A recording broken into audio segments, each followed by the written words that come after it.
민수기 35장 22, 29절입니다. 고의적인 살인에 대한 6가지 사례들과 그것에 대한 처벌을 규정한 뒤 본문에서는 비고의적인 살인 행위를 3가지 사례로 나눠 설명하면서 법적 처리 절차를 설명합니다. 무심코 발생한 3가지 사망 사건의 예는 첫째, 무심코 사람을 밀쳐서 죽였을 경우, 둘째, 무심코 물건을 던져서 죽였을 경우, 셋째, 무심코 돌을 던져서 죽였을 경우입니다. 이런 살상은 예기치 않게 발생한 것이라고 보는 거죠. 악의 없이 우연히, 노리지 않고 혹은 기회를 엿봄이 없이 사람이 보이지 않는데 라는 수식어들이 붙습니다. 22, 23절은 앞선 16, 21절과 더불어 판례법들로 묶어야 합니다. 일단 사망사건이 발생하면 피의자와 보복자, 고엘 사이에 재판이 진행되어야 합니다. 재판 없이 사적인 보복으로 피의자를 죽이거나 무단으로 사형을 집행할 수 없습니다.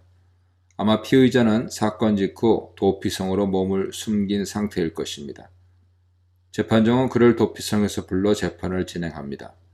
회중이 이 사건 판결을 내린다고 되어 있으나 여기 원어 에다는 재판관들의 모임으로 볼 수 있습니다. 당시 어떤 형태로든 사법기관이 존재했음을 암시하죠. 재판 결과 그 살인사건의 진상이 밝혀지면 규례대로 판결하여 형을 집행합니다. 규례대로는 앞서 제정된 판례들과 처벌 규정을 말합니다. 사망사건이 고살로 드러나면 그 살인자는 사형에 처해지고 피해 보복자가 그를 죽여도 무방합니다. 고엘은 앞서 말한 대로 누군가의 고통과 한, 억울함을 풀어주는 사람을 말합니다. 메시아의 구속자 개념이 여기에서 왔죠. 레위기 25장 희년법에 의하면 토지와 빚을 다른 사람이 대신 갚아줄 수 있는데 이때 그 사람이 고엘, 즉 갚아주는 자, 물으는 자가 됩니다. 이 경우 고엘이 속량자, 구속자라는 뜻이죠. 그러나 단순히 상대에게 보복하여 손해를 보존하는 보복자의 의미도 가능합니다. 여기서는 가족을 잃은 피해자가 직접 고엘이 되어 핏값을 보상하려 하기 때문에 보복자란 뜻으로 쓰이고 있습니다. 율법은 이러한 보복을 불법으로 비난하지 않습니다. 그러나 과실치사의 경우 실수로 살인을 저지른 사람이 보복을 당한다면 억울한 처사죠. 따라서 하나님께서는 이를 위한 대책을 마련하여 법제화하십니다.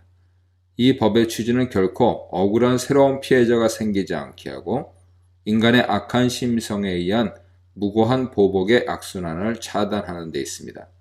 따라서 만일 그것이 과실치사로 드러나면 법정은 그의 생명을 지켜줄 의무가 있습니다. 재판관들은 그 피해 보복자로부터 그 사람을 보호하여 도피성으로 돌려보내야 합니다. 그가 도피성에 연금되는 기간은 대제사장이 죽는 날까지입니다. 26절로 29절입니다. 도피성 연금 기간 중에 그 살인자는 도피성 밖으로 외출이 금지됩니다. 만일 무단 외출을 했다가 보복자에 의해 살해당하면 누구의 탓도 아니며 그 보복자 또한 자신의 복수의 피해에 대해 책임질 필요가 없습니다. 그 살인자는 현재 대제사장이 살아있는 동안에는 도피성 안에만 머물러 있어야 합니다. 여기서 도피성 안이 성벽 안인지 아니면 도피성 목초지 경계 안인지 정확하지 않지만 그가 모든 활동에 제약을 받는 연금 상태에 놓여 있으므로 성벽 안에 머물렀을 것으로 추론됩니다. 연금 중인 살인자는 대제사장이 죽은 후에야 결국 완전히 사면되어 고향으로 돌아갈 수 있었습니다. 이제 살인의 책임에서 자유로워진 그를 어떤 피해 보복자가 죽인다면 그것은 새로운 살인 사건이 됩니다. 30절로 34절입니다. 살인사건으로 열린 재판은 신중해야 합니다. 자칫 무고한 사람이 혐의를 뒤집어 쓰고 억울한 희생을 당할 수 있기 때문이죠. 여기서는 재판의 정확성, 신중을 위해 법적 장치를 보완합니다. 피의자의 고의적 살인 행위의 혐의를 입증하려면 한 사람 증언만으로는 충분하지 않죠. 율법은 증인을 세울 때 최소 두세 증인의 말이 법적 효력이 있다고 명시합니다. 아마 두 사람 의견이 일치할 때는 판결이 확정되나 두 사람 증언이 갈릴 경우에는 추가적인 증인 한 사람이 필요했을 것입니다. 재판 결과 고의로 살인한 자로 드러나 유죄가 확정되면 사형 외에는 면책 방법이 없습니다. 고대 중동의 다른 국가들과 달리 이스라엘 율법은 고살범이 생명의 속전으로 목숨을 보존하는 것을 허용치 않습니다. 생명 되신 하나님께서 반포하신 숭고한 하나님의 율법은 인명살상이 돈으로 해결되는 것을 원천 봉쇄하고 있습니다.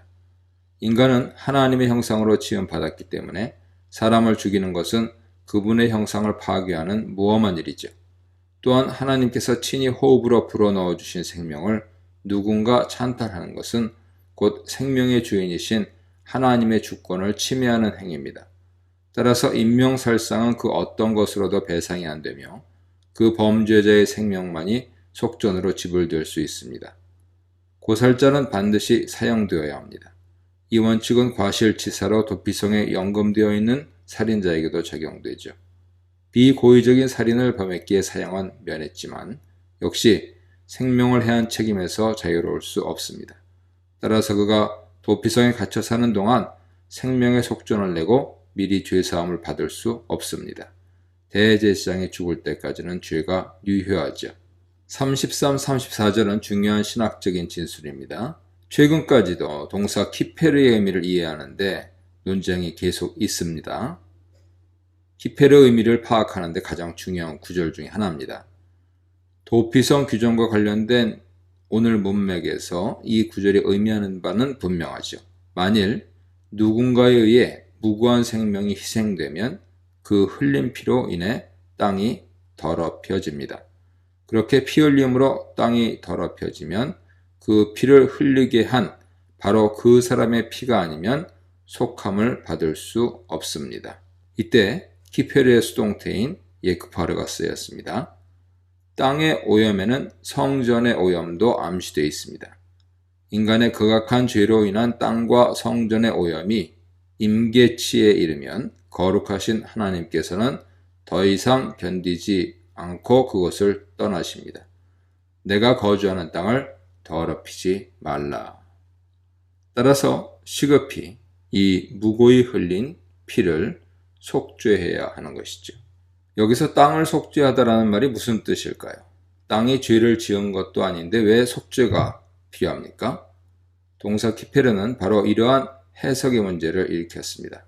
동사 카파르와 그것의 피해령 키페르 의미에 대해 크게 세 가지 견해로 나뉘는데요. 첫째, 덮다.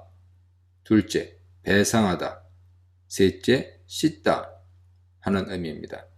전통적으로 덮다라는 개념으로 이해되어 왔는데 현재 들어와서는 꼭 그렇지는 않습니다.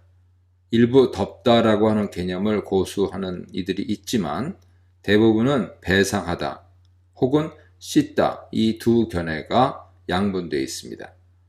두 견해 다 본문상 명확한 근거를 가지고 있죠. 그래서 최근에는 키페르가 이중적인 의미를 지닌다 하는 쪽으로 연구가 이루어집니다. 키페르, 배상, 그리고 정화하는 그 의미를 가진다는 것이죠. 그 근거 본문이 바로 33, 34절이라고 해석하는 것입니다. 무고한 피로 땅이 더럽혀지면 살인자의 피로 더럽혀진 그 땅을 씻어내고 정화죠. 생명의 희생을 배상해야 한다는 것입니다. 결국 본문은 피가 아니면 속죄가 만들어질 수 없다라는 문장에서 키페르라는 단어로 피의 이중적인 기능을 지칭하고 있는 것입니다. 따라서 속죄제 피의 기능을 두고 논쟁을 벌일 필요가 없죠. 속죄제 효과인 키페르는 정화와 대속의 기능을 모두 포함하고 있기 때문입니다. 이때 성전 기물을 목적으로 하는 키페르도 대속과 정화라고 하는 뜻, 영어로 하자면 속죄하다, make atonement for it 이라고 번역할 수 있는데요. 그러한 뜻으로 사용됐다고 해석할 수 있습니다.